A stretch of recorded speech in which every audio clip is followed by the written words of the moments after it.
Hello friends, today we will learn about the इन्फ्लामेशंस।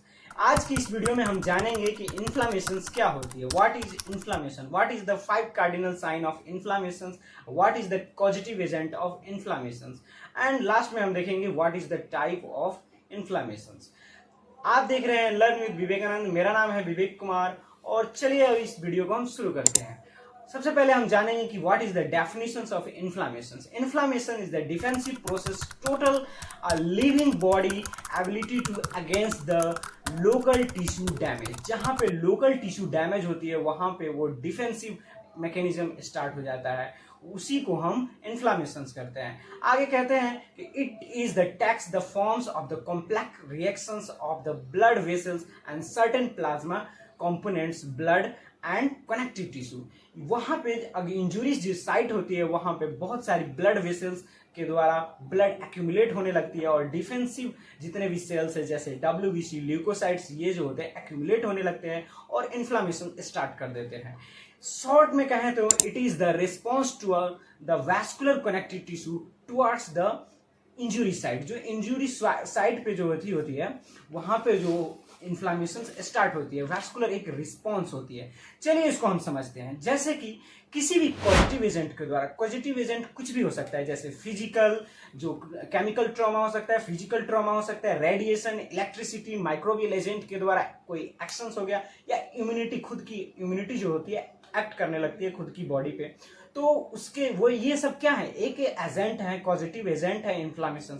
ये हमारे skin पे या बॉडी के किसी और पार्ट्स पे जैसे GI, वेसल्स, किडनी के किसी और इंडोथेलियम लेयर पर या किसी और सब लेयर पर जो एक्शन करने लगती है तो वहां पे क्या करती है, एक साइटोटॉक्सिक मटेरियल रिलीज करती है। साइटोटॉक्सिक एक प्रकार का वो सेल मेडिएटर होता है जो इन्फ्लामेशन स्टार्ट करती है।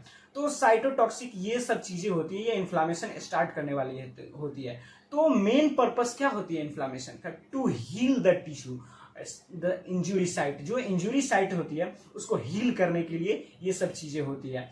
तो इन्फ्लामेशन किसके द्वारा स्टार्ट हुई है? सबसे पहले पॉजिटिव एजेंट एक्ट करेगा, उसके बाद साइटोटॉक्सिक सेल मेडिएटर रिलीज करेगा। जैसे साइटोटॉक्सिक एक सेल मेडिएटर होता है या प्रोस्टाग्लैंडिन, ये क्या करेंगे, वेसल को डायलेट करेंगे और वहां पे जो होती है बहुत सारी ब्लड वेसल्स, ब्लड सेल्स और जो एक्स्ट्रा फ्लूइड है, प्लाज्मा प्रोटीन है, वो सारी एक्यूमुलेट होगी और यहाँ पे क्या होगी, जो होगी इन्फ्लामेशन स्टार्ट होगी। और किस लिए होगी, इसका टारगेट मेन यही है कि सेल को, वहां पे जो इंजूर्ड सेल है उसको हील करें, जो पॉजिटिव एजेंट है उसको रिमूव करें, उसको न्यूट्रलाइज करें और जितने भी वहां पे जो स्केयर हुए डेड टिश्यू उसको रिमूव करें, उसे ही कहते हैं इन्फ्लामेशन। ये सब चीजें हो गई आपकी प्रोसेस इन्फ्लामेशन की। अब जानते हैं कि cardinal sign of the inflammation. Cardinal signs क्या होती है? कार्डिनल साइंस 5 होती है, redness, heat, swelling, pain and loss of function.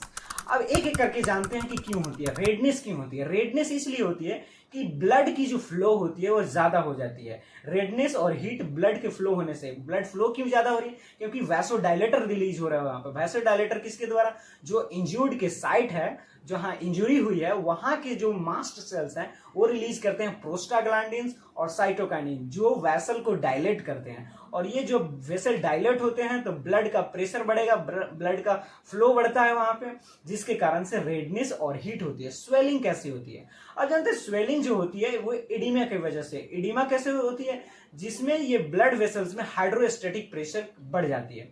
तो हाइड्रोस्टेटिक प्रेशर बढ़ने से जो होता है वहां पे जो क्या होती है, वहां पे जो वेसल्स के अंदर, जो सेल्स के अंदर जो फ्लूइड एक्यूमुलेट रहते हैं वो बाहर आना शुरू करते हैं। वो कहाँ आते हैं? वो एक्स्ट्रा सेलुलर वेसल्स में आते हैं, जिसको इंटरटिशियल स्पेस कहा जाता है। इंटरटिशियल स्पेस में आते हैं जिसके कारण वहां पे स्वेलिंग हो जाती है, एडिमा हो जाती है, जिसके कारण स्वेलिंग हो जाती है। पेन किसके द्वारा? वहां पे जो इंज्यूर्ड साइट है वहां पे जो वो साइट ऑफ प्रोस्टाग्लैंडिन्स रिलीज करती है, उसी प्रोस्टाग्लैंडिन्स के कारण वहां पे पेन फील होता है हमके, लॉस ऑफ फंक्शन। अगर टिश्यू नेक्रोज्ड हो गई है तो जाहिर सी बात है फंक्शंस भी नहीं करेगी कोई।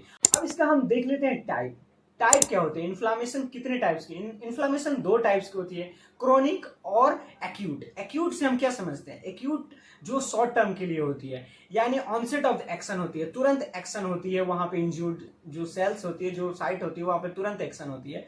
और वहां होती है ये है कि जो जितने भी हमारे जो वेसल्स हैं, जो लिम्फ फिल्ट्रेशन होती है वो कुछ ही समय के लिए होती है, यानी under the week, under the day, under the आवर्सली वो ठीक हो जाते हैं। लेकिन जो क्रोनिक इन्फ्लामेशन होती है ये मंथ लग जाते हैं इसमें ठीक होने में, ईयरली लग जाते हैं, ये बहुत सीवियर होते हैं। और इसमें जो होते हैं, जो लिम्फोसाइट की फिल्ट्रेशन होती है एस्केयर फॉर्म हो जाती है, इसमें वैस्कुलर की प्रोलिफरेशन होने लगती है, जिसके कारण से बहुत सारी डिजीज हो सकती है। अगर ये क्रोनिक जो इन्फ्लामेशन है इससे डिजीज, अगर क्रोनिक इन्फ्लामेशन बहुत दिन तक रहती है तो ये हो सकती है, आपको कैंसर हो सकता है, ऑटोइम्यून डिजीज हो सकता है। ऑटोइम्यून डिजीज कौन सा, रिमेटिक अर्थराइटिस हो जाता है। आगे की वीडियो हम जानेंगे कि एक्यूट और क्रोनिक के बहुत अच्छी तरीके से हम समझेंगे। तो thank you for watching this video, please like and subscribe.